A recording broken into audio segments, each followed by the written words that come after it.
Vous savez pourquoi est-ce qu'on vient? On vient pour être enseigné, on vient pour apprendre, on vient pour être meilleur, on vient pour changer quelque chose dans notre comportement. Amen. On vient pour apprendre. On est bien à l'école du Seigneur. Et si tu viens et que tu repars comme tu es venu, c'est que ça n'a servi à rien. On doit toujours partir d'une manière complètement transformée. Amen. Et ce matin, nous allons parler de la vie de Gédéon. Il y a tellement d'enseignements à tirer de la vie de Gédéon que ça va être extraordinaire pour nous ce matin de parler de la vie de Gédéon. Amen. Vous savez, souvent on abandonne Dieu et on connaît des moments difficiles.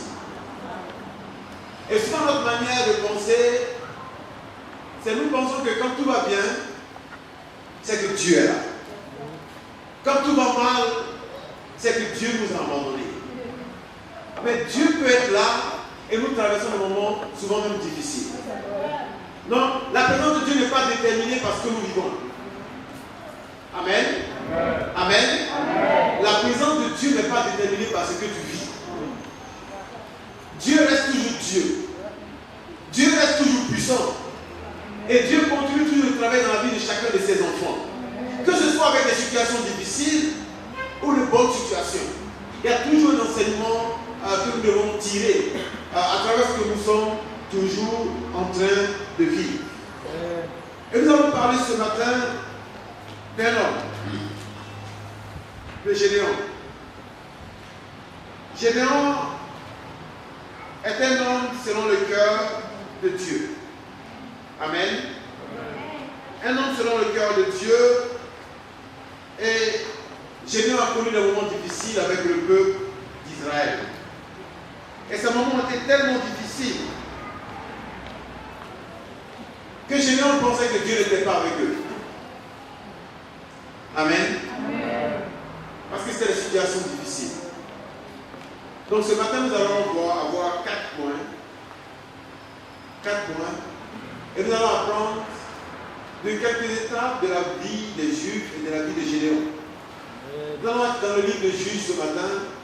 Et le livre de Juges nous dit que Dieu avait sorti son peuple Israël de l'Égypte, qui était esclave. Et Dieu a permis à Moïse de conduire ce peuple à travers le désert. Et plusieurs situations avec eux dans le désert. Et le peuple a été rebelle. Le peuple s'est plaint de Dieu. Le peuple a accusé Dieu. Et Dieu a dit que ce peuple n'allait pas entrer à la terre promise. Pas tout le peuple, mais ceux qui étaient allés visiter la terre promise, et ceux qui avaient fait un mauvais compte rendu, et ceux qui disaient que nos enfants vont mourir. Il dit, vous, qui avez un âge un peu avancé, vous n'allez pas entrer à la terre promise. Et la plupart d'entre eux sont morts dans le désert. Et Dieu a choisi 2 qui sont restés fidèles, Caleb et Josué. Et Caleb et Josué ont accompagné le peuple à la terre promise. Amen. Amen. Et frères et sœurs, le peuple est resté attaché à Dieu. Jusqu'à ce que tous ceux qui ont connu Dieu, tous ceux qui ont vu les exploits de Dieu, tous ceux qui ont assisté à la puissance de Dieu, sont tous morts. Le peuple a commencé à servir d'autres dieux. Et à chaque fois, Dieu envoyait un juge pour recadrer le peuple, pour ramener le cœur du peuple, jusqu'à ce qu'il choisisse Gédéon. Mais pour choisir Gédéon, le peuple était en train de vivre une situation difficile. Donc, mon premier point, c'est la situation difficile qu'Israël vivait. Juge chapitre 6, verset 1 au verset 6. La Bible dit: les enfants d'Israël firent ce qui déplaît à l'Éternel. Et l'Éternel les livra entre les mains de Madian pendant 7 ans. Pendant 7 ans. La main de Madian fut puissante contre Israël pour échapper à Madian. Les enfants d'Israël se retirèrent dans les ravins des montagnes, dans les cavernes et sur les rochers fortifiés. quand Israël avait cédé, Madian montait avec Amalek et les fils de l'Orient, et il marchait contre lui. Il campait en face de lui, détruisait la production du pays, jusque vers Gaza, et ne laissait en Israël ni vivre, ni brebis, ni bœufs, ni ânes, car ils montaient avec leurs troupeaux et leurs tentes. Ils arrivaient comme une multitude de sauterelles. Ils étaient innombrables, eux et leurs chameaux, et ils venaient dans le pays pour le ravager. Israël fut très malheureux à cause de Madian, et les enfants d'Israël criaient à l'Éternel. Amen.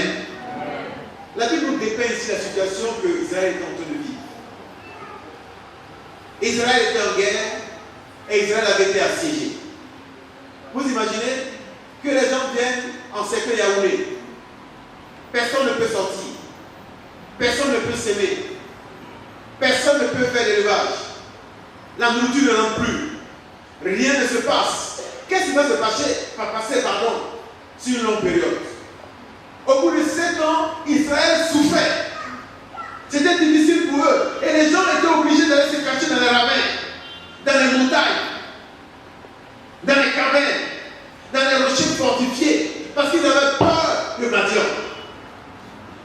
La Bible dit quand Israël avait semé, Madian montait pour détruire tout ce qu'ils avaient semé. Il détruisait la production du pays jusque vers Gaza et ne laissait en Israël ni vie, ni brebis, ni bœufs, ni ânes. Imaginez un peu cette situation. Tout était difficile. Et c'était difficile pour eux. Même pour manger, était difficile pour Israël. Parce que Dieu les avait livrés à Madian. Et ça a duré 7 ans. Et en ce moment précis, qu'est-ce qu'Israël pouvait penser? Que Dieu n'était plus avec eux. Que la situation était trop difficile. Et je ne sais pas quelle situation tu traverses aujourd'hui. Peut-être qu'aujourd'hui tout est difficile pour toi. Tu n'as aucune entrée. Même pour manger, c'est difficile. Tu n'as aucun espoir d'avoir un peu d'argent. C'est difficile pour toi. C'est difficile pour ta famille. C'est difficile pour les membres de ta famille. Tu n'as aucun espoir à l'horizon. Et tu penses que Dieu t'a abandonné. Tu penses que Dieu n'est pas avec toi. Exactement comme Madian. Parce que tu regardes ta situation. Tu regardes les événements de ta vie. Et tu te dis, où est Dieu? Qu'est-ce que j'ai fait à Dieu? Je ne vois plus Dieu dans ma vie. C'est difficile pour moi. Pendant 7 ans, Israël souffrait. C'était vraiment difficile pour eux.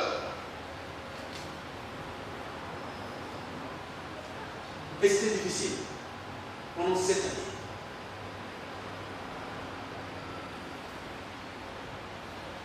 Et Madian montait avec le troupeau. Ils arrivaient comme des sauterelles, tout ce qu'ils faisaient, ils détruisaient. Ils étaient innombrables.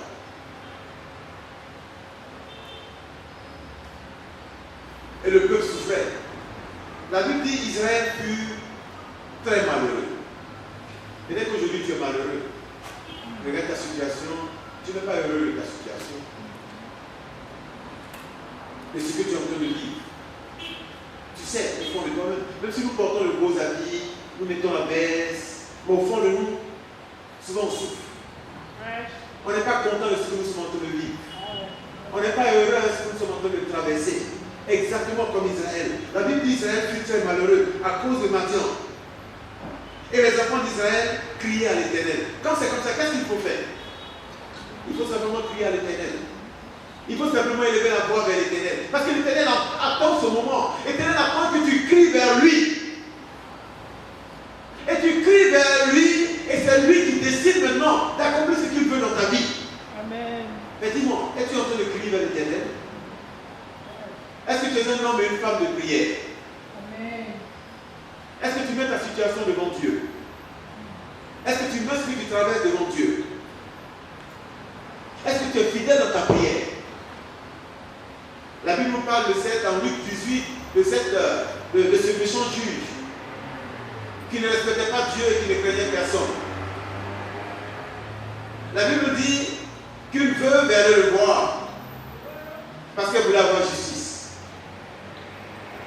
Et chaque jour elle venait, le méchant juge refusait. Mais elle n'a fait que persévérer. Elle venait chaque jour pour dire ma situation, ma situation, ma situation, ma situation. Et le méchant juge était exaspéré par cette situation. Il a fini par rendre à cette femme ce qu'elle lui demandait. Pas parce qu'il voulait, mais parce qu'il était fatigué. Parce qu'il voulait la paix. Et Dieu demande, quand le Fils de l'homme viendra, est-ce que tu verras la foi sur la terre? Est-ce qu'il y a des hommes et femmes dans cette salle qui peuvent prier pour une même chose pendant une semaine, pendant 2 semaines, pendant 1 mois? Est-ce que nous pouvons aller devant la face de Dieu, chaque chose pour la même chose, jusqu'à ce que ça change? Mais on prie pour une situation aujourd'hui.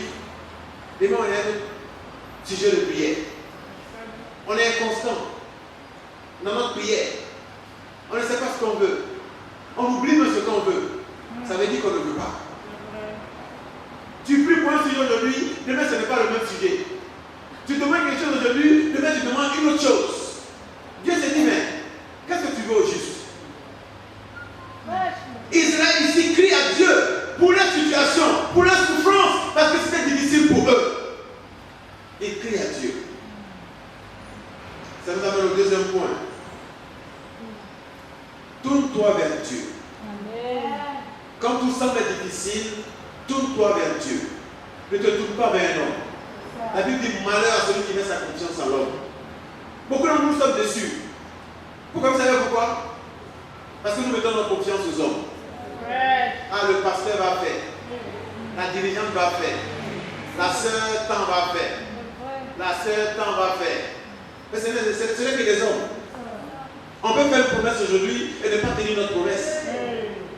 Mais le seul capable de respecter ce qu'il dit, c'est Dieu. Le seul capable de bénir ta vie, c'est Dieu.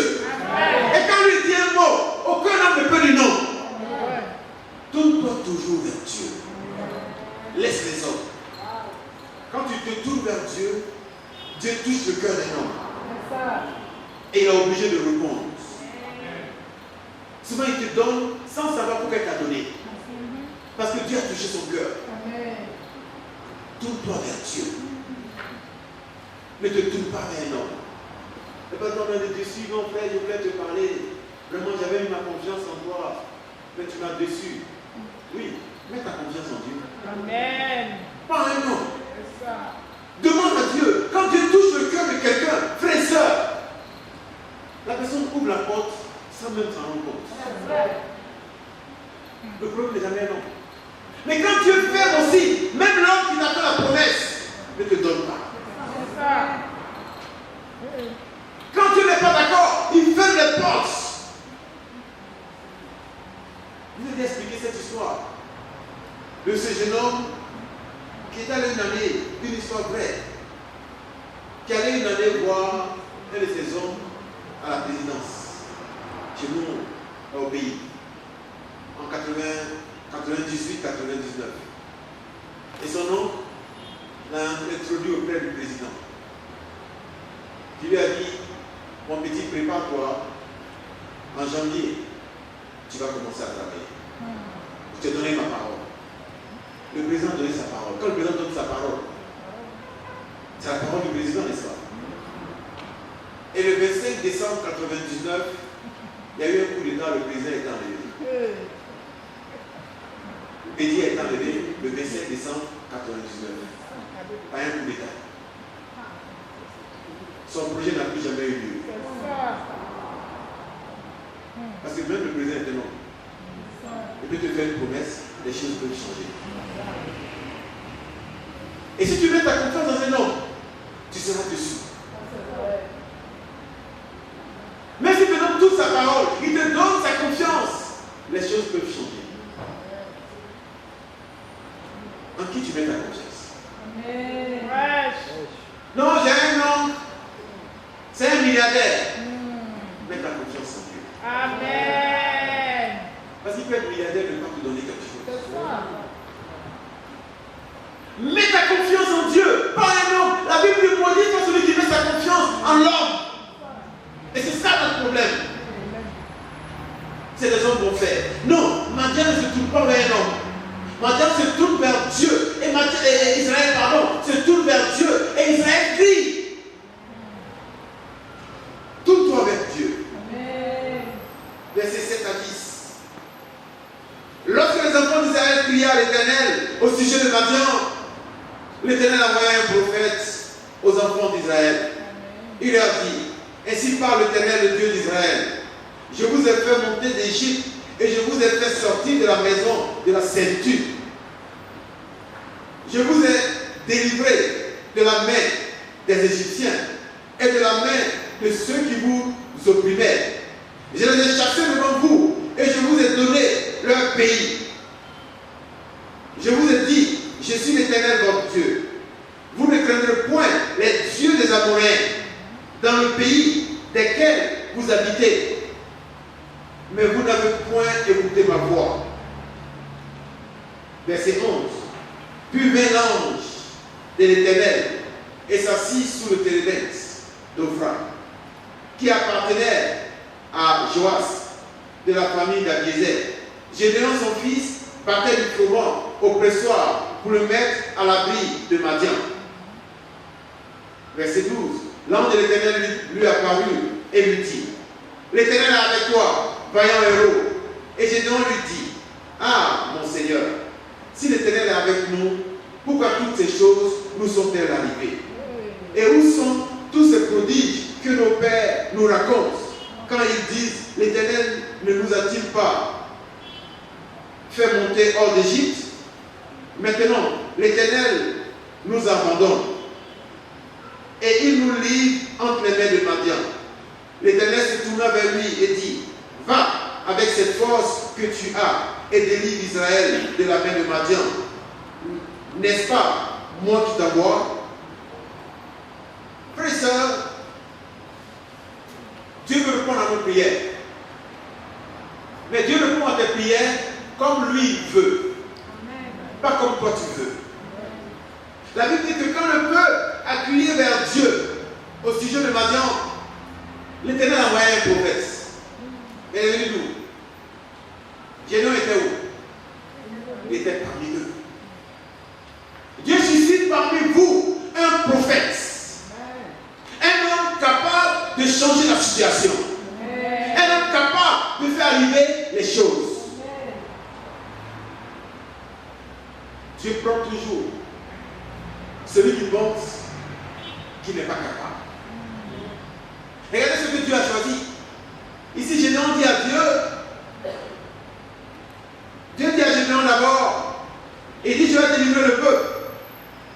Comme je vous ai délivré de la main des Égyptiens. Parce que je suis l'Éternel. L'ange de l'Éternel vient et s'assit sous le térébinthe d'Ophra qui appartenait à Joas de la famille d'Abiézer. Gédéon, son fils, battait du froment au pressoir pour le mettre à l'abri de Madian. Il se cachait pour mettre un peu de nourriture. Et l'ange de l'Éternel lui apparut et lui dit, l'Éternel est avec toi. Amen. Attends. L'Éternel est avec nous. Voilà ce que Gédéon dit. L'Éternel est avec nous. Et pourquoi tous ces malheurs nous arrivent? Si l'Éternel est là, pourquoi est-ce qu'on souffre? Si l'Éternel est là, pourquoi est-ce que c'est difficile? Si l'Éternel est là, pourquoi ma mère m'a abandonné? Si l'Éternel est là, pourquoi mon père ne m'a jamais retourné? Si l'Éternel est là, pourquoi mes oncles ne veulent rien avoir avec moi? Si l'Éternel est là, pourquoi toute ma famille n'est plus avec moi? Si l'Éternel est là, pourquoi toutes ces choses m'arrivent? Si l'Éternel est là, pourquoi est-ce que j'ai des ennemis? Si l'Éternel est là, pourquoi est-ce que je souffre? Si l'Éternel est là, pourquoi est-ce qu'il y a des échecs dans ma vie? Si l'Éternel est là, pourquoi je n'ai pas encore un mari? Si l'Éternel est là, pourquoi je n'ai pas encore une femme? Si l'Éternel est là, pourquoi je n'ai pas encore un travail? Si l'Éternel est là, pourquoi mes affaires ne prospèrent pas? Pourquoi tous ces malheurs vous arrivent si l'Éternel est là? Donc, l'Éternel n'est pas là.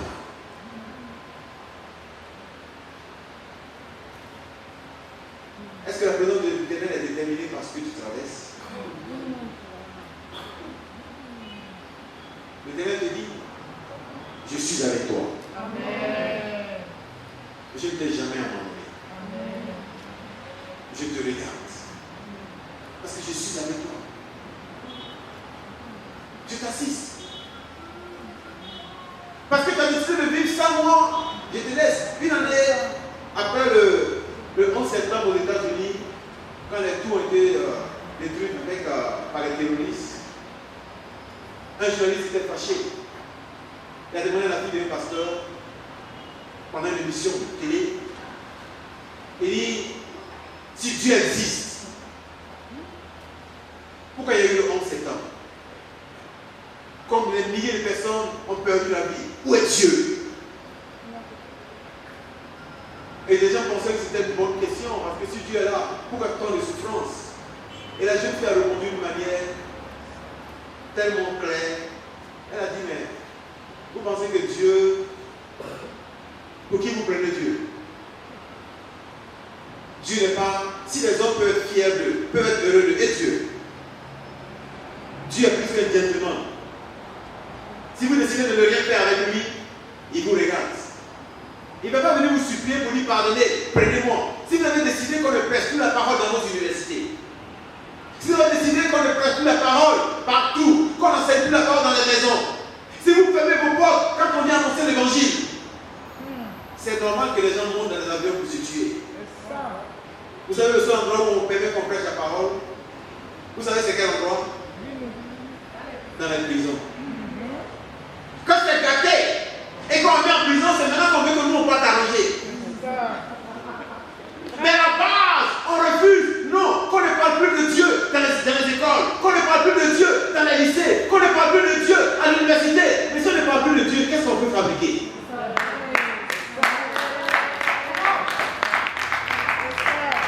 Si on ne parle plus de Dieu dans nos maisons, à quoi est-ce qu'on s'attend? Que nous enfants deviennent des anges? Non. Qu'on ne parle plus des conditions de la Bible. Qu'on ne parle plus de la pureté. Dans nos maisons, qu'est-ce que nos enfants vont devenir? Et après on est étonné. Nous on va à l'église avec nos enfants, mais ils ne sont pas en train de vivre comme Dieu veut. Parce que ce ne s'agit pas d'aller à l'église. Il s'agit d'enseigner à chaque enfant, de ne pas avoir des sujets tabous avec les enfants, de parler de sexualité avec nos enfants. Parce que frères et sœurs, c'est important. Si on enlève Dieu dans tout ce qu'on fait, c'est normal que les gens vont se faire exploser. C'est normal qu'un être humain prenne un couteau pour piquer son frère. C'est normal qu'on se laisse dominer par la colère. C'est normal que vous voyez des gens en train de voler, en train de braquer, en train de tuer. On n'a plus de sécurité. Pourquoi? Parce que l'évangile n'est plus prêché. Si l'Éternel est là, pourquoi toutes ces choses? Oui, Dieu nous regarde souvent. Il nous observe. Il dit, vous voulez vivre sans moi? Tu ne médites pas, tu ne pries pas. Mais tu veux avoir la... Mais ce Dieu n'est pas comme ça. Il dit, si vous méditez jour et nuit, de façon à mettre en pratique ce que je dis, vous allez réussir dans vos entreprises. Si vous faites ça, vous serez toujours la tête et jamais la queue. Il donne toujours des conditions, frère et soeur. Tu ne respectes pas les conditions, tu ne peux pas avoir ce qui suit. Parce que souvent nous pensons que seulement venir à l'église nous ouvre le porte du ciel. Frère et soeur, même les démons vont à l'église.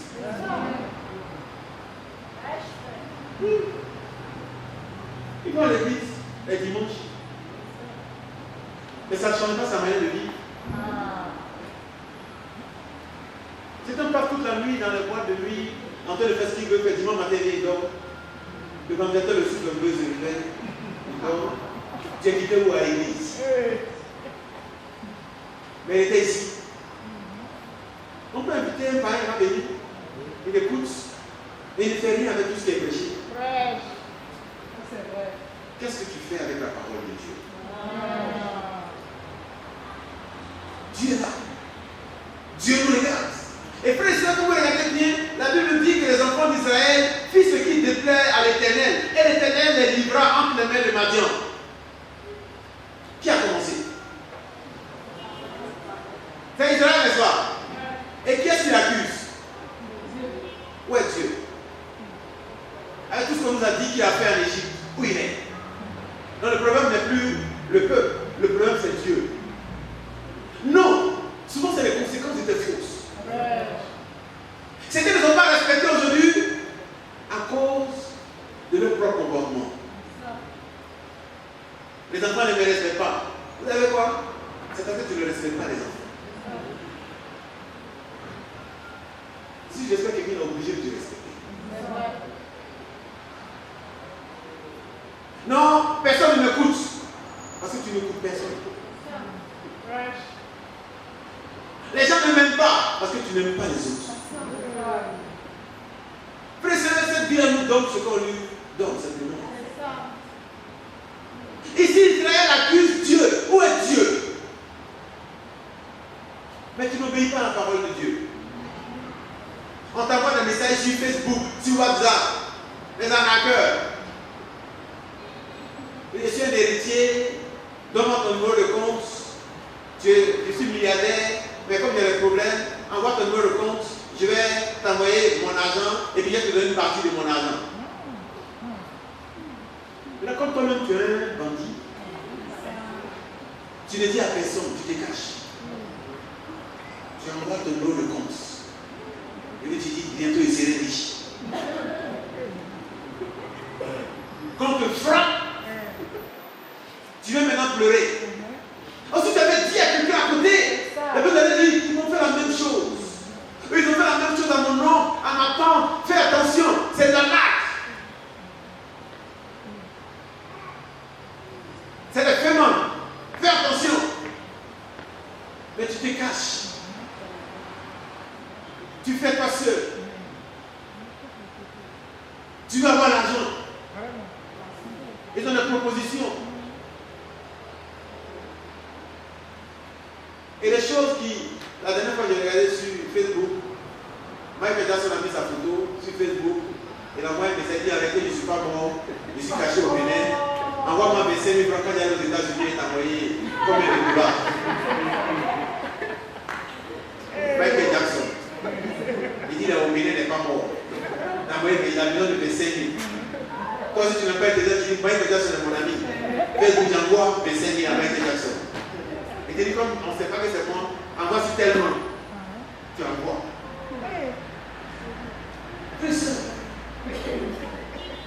Et après tu accuses Dieu. Tu dis si Dieu est là, pourquoi je souffre? Tu souffres parce que tu es cupide. C'est ton propre péché qui te met dans la souffrance. Et beaucoup de nos péchés, de nos souffrances sont dus à nos viennent de nos péchés.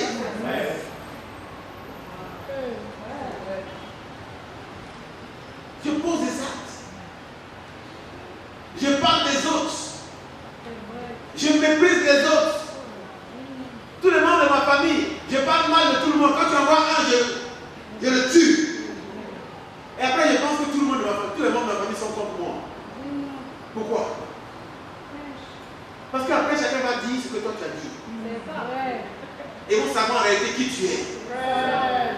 Apprends à être meilleur. Amen. Pour éviter beaucoup de situations. Le peuple a péché contre Dieu et Gédéon dit, mais si Dieu est avec nous, pourquoi tout ça, ça nous arrive? Ça vous arrive parce que vous avez décidé de pécher contre Dieu. Ouais. Et troisième point, Dieu choisit toujours quelqu'un parmi le peuple pour sauver son peuple. Et tu peux être la solution. Le père de Gédéon adorait Baal. Vous savez ça? Oui. On parle de son père.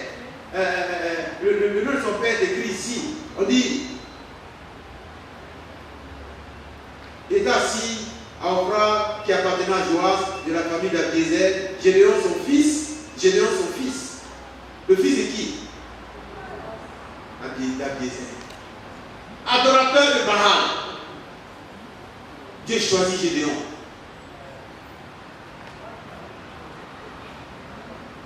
« 11 à 14.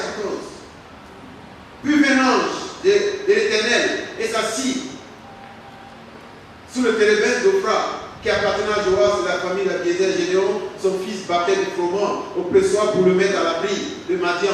L'ange de l'Éternel lui apparut et lui dit, l'Éternel est avec toi, vaillant héros. Hein? Quelqu'un qui se cache. Dieu lui, vaillant héros, l'Éternel est avec toi. Gédéon lui dit, ah mon Seigneur, si l'Éternel est avec nous, pourquoi toutes ces choses nous sont-elles arrivées? Et où sont ces prodiges que nos pères nous racontent quand ils disent, l'Éternel ne nous a-t-il pas fait monter hors d'Égypte? Maintenant, l'Éternel nous abandonne et il nous livre entre les mains de Madian. L'Éternel se tourna vers lui et dit, va avec cette force que tu as et délivre Israël de la main de Madian. N'est-ce pas moi qui t'envoie? Frère, ça, la Bible dit que Dieu choisit quelqu'un. Gédéon. Amen. Un gars qui se cachait. Dieu le choisit. Et Dieu dit, l'Éternel est avec toi, vaillant héros. Quand Dieu te choisit, Dieu voit le potentiel qui est en toi. Amen. Que toi-même tu n'es pas capable de détecter. Chacun d'entre nous ici a un potentiel. Amen. Chacun d'entre nous ici a une force. Amen. Chacun d'entre nous ici a une puissance. Amen. Chacun d'entre nous ici est capable d'accomplir de grandes choses. Amen. Et vous savez quoi? Malheureusement, beaucoup ne vont pas savoir la force qu'ils ont en eux et partiront avec leur force.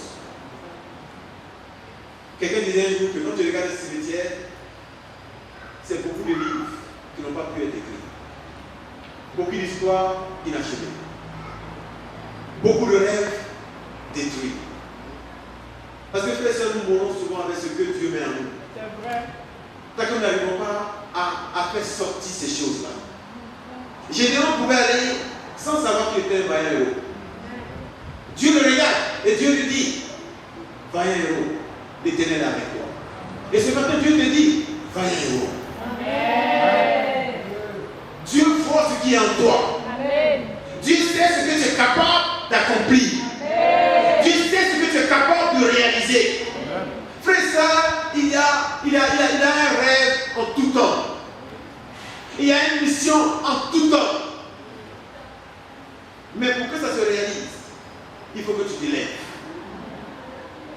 Il faut que tu t'élèves. On ne peut rester fixé sur ce qui est autour de nous. Non, moi, je suis de la plus petite famille. Moi, mes parents ne m'ont pas aimé. C'est mon frère. Et chaque fois que Dieu choisit des gens, c'est ce qu'ils disent. Dieu a choisi Moïse. Qu'est-ce que Moïse disait à Dieu? Moi, je ne sais pas parler. Prends quelqu'un d'autre. Moi, je ne sais pas m'exprimer. Moi, je ne suis pas allé loin à l'école. Dieu ne peut pas être diplôme. Non, moi, je ne suis pas éloquent. Moi, je ne parle pas vite. Quand je parle, je commence à bégayer un peu. Quelqu'un peut mieux faire que moi. On apprend à parler. Amen. Beaucoup de frères et sœurs qui parlent devant ici, on a appris à faire l'école. C'est à l'école du Seigneur. Amen. Donc, ce n'est pas ce que tu penses de toi qui est important. C'est ce que tu penses de toi qui est important. Arrête de me laisser dans la boue. Ma famille est la plus petite famille d'Israël. Dieu dit, vaillant héros. Tu es un guerrier. Révèle le guerrier qui dort en toi. Lève-toi, fais arriver les choses. Fais arriver les choses. Et Dieu prend toujours des gens qui font partie des familles même les plus faibles. Dieu ne prend pas les fils des rois. Dieu prend des gens passés par la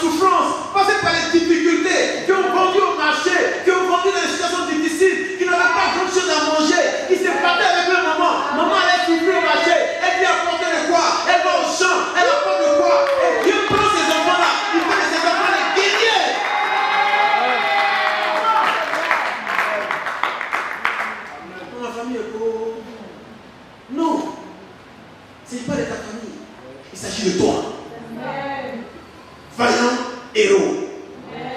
Lève-toi pour aller délivrer ton peuple. Lève-toi pour aller sauver ton peuple. Lève-toi. Il y a des hommes et des femmes qui n'attendent que toi. Et quand tu es en train de mettre dans les petites choses du quartier, telle maman a régalé, telle maman, mets-toi au-dessus de ces choses. Amen. Rêve. Amen. Ouvre tes yeux, rêve. Dieu veut faire de grandes choses avec toi. Amen. Mais quand Dieu veut t'utiliser, il y a toujours des obstacles. Ça c'est vrai. La famille va te dire, tu ne peux pas.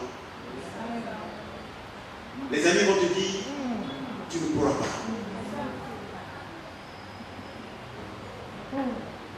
Tout autour de toi.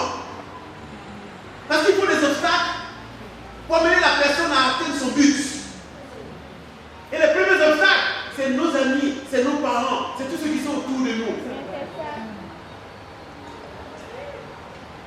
Tu n'es pas intelligent. Ton frère est plus intelligent que toi. Hey, Dieu prend l'intelligent pour le mettre à la table des rois. Amen. Du fumier, Dieu se retire pour te mettre avec les princes. Amen. Dieu veut t'élever. Amen. Mais tu sais quoi? Son choix peut tomber sur toi. Parce qu'il voit ce qui est en toi. Amen. Ta présence ici, aussi cette terre, ce n'est pas un hasard. C'est parce que Dieu voulait envoyer quelqu'un qui a envoyé quelqu'un. Non, il t'a envoyé pour une mission bien précise. Amen. Quand tu ne seras plus là, qu'est-ce que les gens diront de toi? Quel impact tu vas laisser? Qu'est-ce que les gens diront de toi? On avait un frère, on avait une soeur, et c'est fini. Ton impact. Amen. Et pour qu'il y ait de l'impact, tu dois te lever. Amen. Tu dois prendre des décisions. Amen. Si tu n'es pas encore disciple, décide de devenir disciple de Jésus. Décide d'aller dans les nations. Amen. De rentrer dans la maison Amen. et de sauver les âmes. Amen. Parce que tu es un instrument entre les mains de Dieu. Amen. Dieu veut gagner les nations avec toi. Amen. Parce que tu es un vaillant héros. Amen. Et Gédéon se disait, ah mon Seigneur, si l'Éternel est avec nous, pourquoi toutes ces choses? Et où sont les prodiges? Où sont les prodiges? Les prodiges sont toujours là. Dieu veut toujours accomplir des miracles avec toi. Mais Dieu veut des hommes et des femmes capables de faire arriver des miracles. Amen. Pour que les prodiges arrivent devant la mer rouge, Moïse devait prendre l'engagement. Moïse devait lever le bâton. Et qui est Moïse dans ces sables? Qui va lever le bâton de l'Éternel dans ces sables? Amen. Qui va conduire le peuple de Dieu dans cette salle? Qui va faire arriver les choses de Dieu dans cette salle? Mais ça, nous ne sommes pas venus simplement pour assister à un culte. Nous sommes venus, frères et sœurs, pour que Dieu nous parle. Amen. Et Dieu est en train de nous parler ce matin. Amen. Il est en train de nous dire que tout ce que nous vivons, c'est juste pour qu'on ait une histoire. Pour que tu sois capable de te mettre devant un micro demain pour dire, j'ai passé des jours sans manger. Ma famille a vécu des moments difficiles. Mais la main de Dieu était avec nous. Amen. Et quelqu'un dans la salle se dit, mais si lui il est passé par là, c'est que moi aussi je peux sortir de ces situations. Donc ce que tu vis va servir d'exemple. Amen. Tu n'es pas la seule personne à vivre ce que tu vis. Et tu ne seras pas la dernière personne à vivre ce que tu vis. Ce qui t'arrive, arrive normalement aux hommes. Mais ce monde, ce n'est pas un monde de compassion. Non. On ne devait pas passer à CRTV parce que tu souffres. On a beaucoup comme ça dans la vie. On te fait passer à CRTV parce que tu souffrais, tu as pu te battre et te mener un exemple. Amen. Ce monde a besoin d'exemple. Wow. Ce monde a besoin de modèles. Amen. Ce monde a besoin de dire, j'étais une femme, j'étais en train de détruire ma vie. Mais vous savez quoi? J'ai pris la décision en telle année. Et depuis ce temps, parce que je suis en train d'accomplir. Parce que Dieu attend de toi. Ce n'est pas tes problèmes. Non, je souffre. Non, c'est difficile. Non, les parents sont où? Les gens m'ont abandonné. Ils vont t'abandonner. Parce que Dieu veut que tu dépendes de lui. Oui, Dieu veut que tu dépendes de lui. Quatrième point, dernier point. Même avec nos excuses, Dieu nous utilise. Même avec nos excuses. Même avec nos excuses, Dieu nous utilise. Verset 15 à 17. Gédéon lui dit, ah mon Seigneur, avec quoi délivrerai-je Israël? Voici ma famille est la plus pauvre en Manassé, et je suis le plus petit dans la maison de mon père. L'Éternel lui dit, mais je serai avec toi, et tu battras ma viande comme un seul homme. Gédéon lui dit, si j'ai trouvé grâce à tes yeux, donne-moi un signe pour montrer que c'est toi qui me parles. Même avec tes excuses, Dieu va t'utiliser. Amen. Ah mon Seigneur, avec quoi est-ce que je vais délivrer Israël? Ce matin, peut-être que tu te dis, ah, je suis un vaillant héros. Lui, la nouvelle, c'est ce qu'il dit. Qu'est-ce que j'ai? Tu as Dieu. Amen. Et si tu as Dieu, tu as tout. Amen. Une année pendant la guerre, dans un pays, le fils, c'est un pays, l'armée c'est vraiment obligatoire. Quand tu as un certain âge, tu dois aller forcément à l'armée. Et à 18 ans, le fils unique d'une famille de riches est allé dans l'armée. Et dans l'armée, il a fait la connaissance de Ruth, qui est devenue son ami intime. Ils écrivaient des lettres à chaque fois qu'ils envoyaient aux parents. Et le fils unique était un grand dessinateur. Et il a fait un dessin. Non, son ami qui était un bon dessinateur a dessiné la photo du fils unique. Et quand c'est la photo du fils unique, le fils unique a été tué pendant la guerre. Et quand l'autre a fini l'armée, il allait avec la photo, l'image qu'il a dessinée de son ami, pour remettre à ses parents. Et ses parents étaient tellement tristes, tellement déçus, mais c'était pour le pays. Et quand les parents sont morts, il n'y avait personne pour prendre tout l'héritage. On devait vendre toutes les affaires et même la maison aux enchères. Et quand Lucie est arrivée, Lucie a commencé avec la photo du fils unique. Et c'était pas bien dessiné, c'était pendant la guerre. Il avait dessiné, Lucie a dit, qui donne un prix? Les riches, acheteurs, tous les grands du pays étaient là ce jour-là, parce que cette famille était immensement riche. Et les gens disent, vends sa vie, nous on veut les vraies affaires. On veut la maison, les fauteuils, on veut tout ça. On fait quoi avec cette image? Et son ami intime était là ce jour-là. Et son ami a levé la main, celui qui avait fait le dessin, il a levé la main, il dit je prends. Qui dit mieux? Personne ne dit vend que le petit parle des autres choses. Et dès que le petit finit d'acheter, son ami intime, l'ami intime du fils unique, finit d'acheter, Lucie dit la vente aux enchères est terminée. Les gens disent mais attends, on est venu pour ça, tu dis c'est terminé pourquoi? Il dit non, dans le testament des parents ils ont écrit que celui qui achète la photo a tout. Celui qui a le fils a tout. Et lui il a eu la photo, il a tout pris. Amen. Et celui qui a le Christ a tout. Amen. Celui qui a le Christ ne court pas après les autres choses. Celui qui a le Christ ne court pas après le bien matériel. Il a tout parce qu'il a le Christ. Est-ce que tu as le Christ? Ce ne sont pas les excuses. Je suis le plus petit de ma famille. Je ne suis pas considéré dans ma famille. Est-ce que Dieu regarde ça pour utiliser quelqu'un? Non. L'Éternel dit,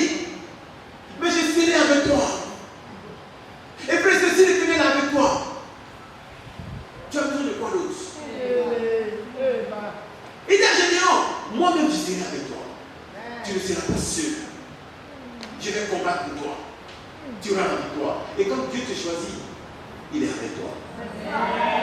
Et sache ce matin que tu es un choix de Dieu. Dieu t'a choisi, il est avec toi. Il veut te donner de grandes victoires. Tu auras de très grandes victoires. Que Dieu bénisse son Église.